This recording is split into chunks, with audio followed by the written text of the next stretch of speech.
बुंदेलखंड विश्वविद्यालय की महिला प्रशासनिक अधिकारी ने बीयू के 2 प्रोफेसर पर लगाया उत्पीड़न करने का आरोप।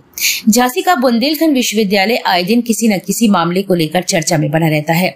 मामला विश्वविद्यालय में प्रशासनिक पद पर कार्यरत डॉक्टर पुष्पा गौतम का है, जिसमें उन्होंने विश्वविद्यालय प्रशासन पर आरोप लगाते हुए कहा कि बुंदेलखंड विश्वविद्यालय में कार्यरत दो प्रोफेसर ने कूट रची शिकायतों के आधार पर एक जांच समिति का गठन किया, जिसमें एक प्रोफेसर की आरोपित प्रोफेसर की पत्नी शामिल है।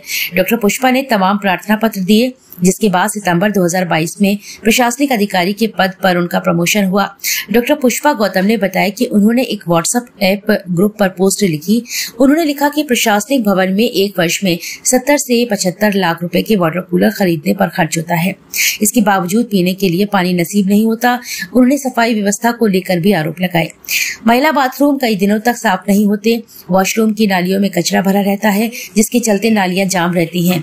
डॉक्टर पुष्पा गौतम ने गुरुवार समय करीब 3 बजे बताया कि इन्हीं आरोपों से नाराज होकर 2 प्रोफेसर ने उनका प्रशासनिक अधिकारी पद का प्रमोशन का कंफर्मेशन रुकवा दिया था, जो लगभग 2 साल के बाद इस पद पर स्थायीकरण हुआ। उन्होंने बताया कि अपनी मूलभूत सुविधाओं को लेकर एक पोस्ट व्हाट्सएप पर लिखने पर कुल सचिव के आदेश पर चंद्रपाल तिवारी, पूर्व कुल सचिव बुंदेलखंड विश्वविद्यालय, पूर्व नगर मजिस्ट्रेट के नेतृत्व में जांच समिति का गठन किया गया।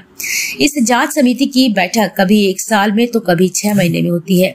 जांच समिति की बैठक 16 अप्रैल 2025 को होनी थी। डॉक्टर पुष्पा ने बताया कि इस बैठक में शामिल होने के लिए वो समय से निश्चित जगह पर पहुंच गए, लेकिन 1 घंटा इंतजार करने के बाद जब जांच अधिकारी चंद्रपाल तिवारी कुल सचिव कार्यालय के बाहर निकले तो उनके साथ वर्तमान कुल सचिव, सहायक कुल सचिव, संपत्ति अधिकारी, चीफ प्रॉक्टर, डीईओ मौजूद थे। जब उन्होंने बैठक की जानकारी मांगी तो उनसे कहा गया आगे बैठक निरस्त हो गई है। उन्होंने बैठक निरस्त करने का कारण पूछा तो उन्हें कारण नहीं बताया गया।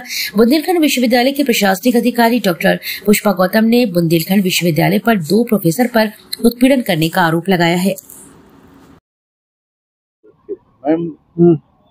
क्या मामला है? किस मामले को लेकर? समाज के सजग पहरी पत्रकार बंधुओं को मेरा नमस्कार।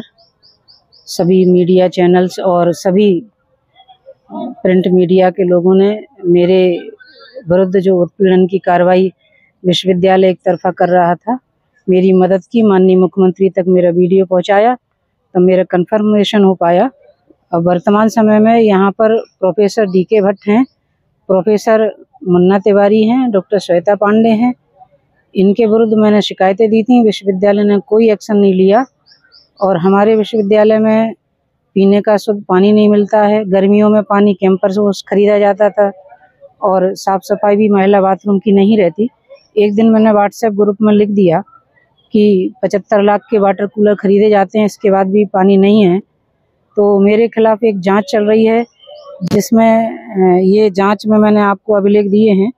ये जांच लगभग 1 अगस्त 2023 से चल रही है और इस जांच समिति में श्री चंद्रपाल तिवारी जी, पूर्व नगर मजिस्ट्रेट, पूर्व कुल सचिव बुंदेलखंड विश्वविद्यालय, पूर्व सचिव मेरठ विकास प्राधिकरण आते हैं और बैठक नहीं करते। विश्वविद्यालय में आज पहली बार मेरा उनका आमना सामना कुलपति कार्यालय के बाहर हुआ।